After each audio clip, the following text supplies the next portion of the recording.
Channel है हमने आज करेंगे हम क्लास 11 बिजनेस स्टडीज़ एंड आज का हमारा टॉपिक है ट्रांसपोर्टेशन। एंड गाइस इस चैनल पे हम जितने भी वीडियोस करेंगे वो सभी एनसीईआरटी की बुक्स में से करेंगे। तो देखो बुक में क्या लिखा है, transportation comprises freight services. Transportation में क्या क्या आती है, फ्रेट सर्विसेज। अब फ्रेट सर्विसेज क्या है, जैसे कि गुड्स को जब एक जगह से दूसरी जगह पे लेके जाया जाता है तो उसके बीच में जितनी भी सर्विसेज होती है कि कार्गो को यहाँ से वहाँ लेके जाना, उसको अनलोड करना, ये सारी चीज़ें फ्रेट में आती हैं together with supporting and auxiliary service.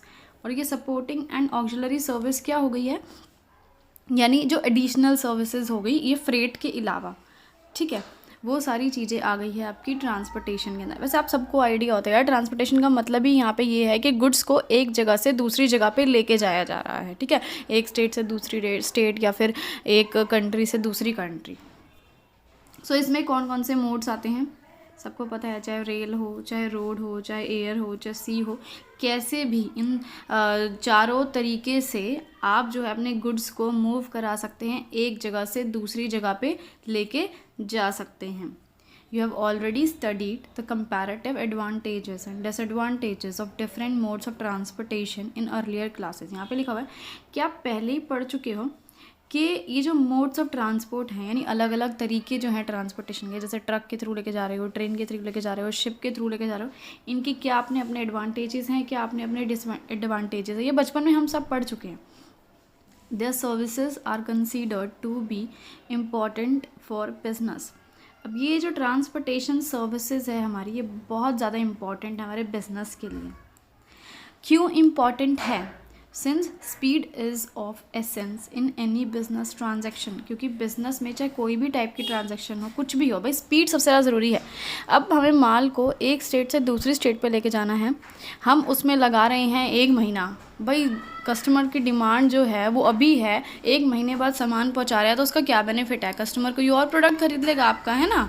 लेकिन अगर आप जैसे ही डिमांड आती है तुरंत प्रोडक्ट एक जगह से दूसरी जगह पहुँचा देते हो तो फिर आपके प्रोडक्ट बिकेंगे, है ना।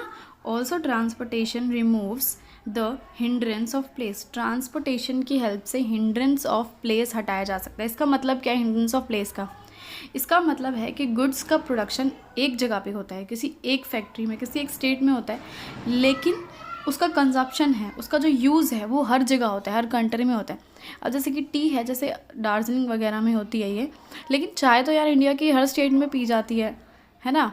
तो ये है हिंड्रेंस ऑफ प्लेस के, बन चीज़ एक जगह रही है लेकिन उसका कंजप्शन बहुत सारी जगह पे हो रहा है। So it makes goods available to the consumer from the place of production.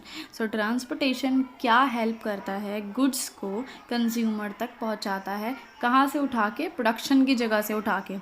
We need to develop, so देखो आगे क्या लिखा है, we need to develop our transportation system to keep pace with the requirements of the economy.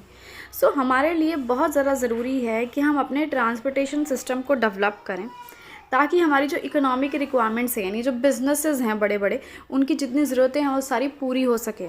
Business की क्या ज़रूरत है कि गुड्स एक जगह से दूसरी जगह जल्दी से जल्दी पहुँचे, कम से कम पैसे में पहुँचे, ठीक है, और रिसोर्स वेस्ट भी ना हो हमारे, यानी कुछ डैमेज वगैरह ना हो गुड्स, कुछ ऐसा तरीका हमें ढूंढना है ना। We need better infrastructure of roads with sufficient width in high quality. So हमें क्या ज़रूरत है, हमें ऐसे इंफ्रास्ट्रक्चर की ज़रूरत है, ऐसे रोड्स की ज़रूरत है जिनकी सफिशिएंट विड्थ हो, यानी चौड़ी रोड हो, ठीक है, क्योंकि पतली रोड होगी तो यार ट्रैफिक जैम होने के चांसेस होते हैं। हाई क्वालिटी की हो, यानी अच्छी क्वालिटी की रोड्स हो, ऐसा नहीं कि बार बार गड्ढे हो रहे हैं उसके अंदर और उसकी वजह से जो है सामान को कुछ नुकसान पहुंच रहा है, गड्ढों की वजह से एक्सीडेंट्स हो रहे हैं, या फिर we have few ports and they too are congested. हमारे पास कुछ पोर्ट्स भी हैं, बंदरगाह भी हैं जहाँ से शिप जो है जहाँ पे लेके जाती है सामान, उनमें प्रॉब्लम क्या है, वो बहुत ज़्यादा कंजस्टेड हैं। यानी अगर जैसे कि एक शिप चली गई है तो उसका सामान जब तक अनलोड नहीं होएगा, वो शिप वहाँ से हटेगी नहीं, तब तक जो है दूसरी शिप कैसे आएगी। So both government and industry needs to be proactive and view the effective functioning of this service as a necessity for providing a lifeline to the business services. So चाहे गवर्नमेंट हो चाहे industry हो, दोनों को ही active होने की ज़रूरत है। भाई इस बारे में सोचने की ज़रूरत है, इसके लिए कदम उठाने की ज़रूरत है कि ट्रांसपोर्टेशन सिस्टम के लिए कुछ किया जाए और बेहतर बनाया जाए। और साथ में ये समझा जाए कि भाई ये जो सर्विसेज हैं, ट्रांसपोर्टेशन सर्विसेज हैं, ये बिज़नेस के लिए एक नेसेसिटी है। भाई बहुत ज़्यादा ज़रूरी है कि इस बिज़नेस के फंक्शंस अच्छे से परफॉर्म किए जाएं, उसके लिए ट्रांसपोर्टेशन बहुत ज़्यादा ज़रूरी है। क्योंकि चाहे रॉ मटेरियल लेके आना हो, चाहे किसी को अपना फाइनल गुड्स पहुंचाने हो, भाई हर चीज़ के लिए आपको ट्रांसपोर्टेशन सिस्टम चाहिए होता है। In sectors like agriculture and food, there are massive losses of product in the process of transportation and storage. अगर हम बात करें एग्रीकल्चर की या फूड की, तो इन सेक्टर्स में बहुत ज़्यादा हमें लॉस होता है, हमारा प्रोडक्ट बहुत ज़्यादा वेस्ट हो जाता है ट्रांसपोर्टेशन की वजह से और स्टोरेज की वजह से। कैसे?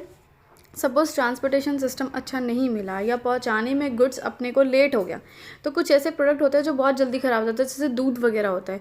अगर उसको 1-2 दिन ऐसे ही छोड़ दिया जाए तो वो तो ख़राब हो जाएगा। या फिर स्टोरेज, यानी अच्छे से सही टेम्परेचर पे दूध को स्टोर ना किया जाए, जैसे कि ऐसे ही बाहर पटक दिया जाए, उसे रेफ्रिजरेटर में ना रखा जाए, तो वो ख़राब हो जाएगा, दूध फट जाएगा, है ना। तो इन सब चीज़ों की बहुत ज़्यादा ज़रूरत है।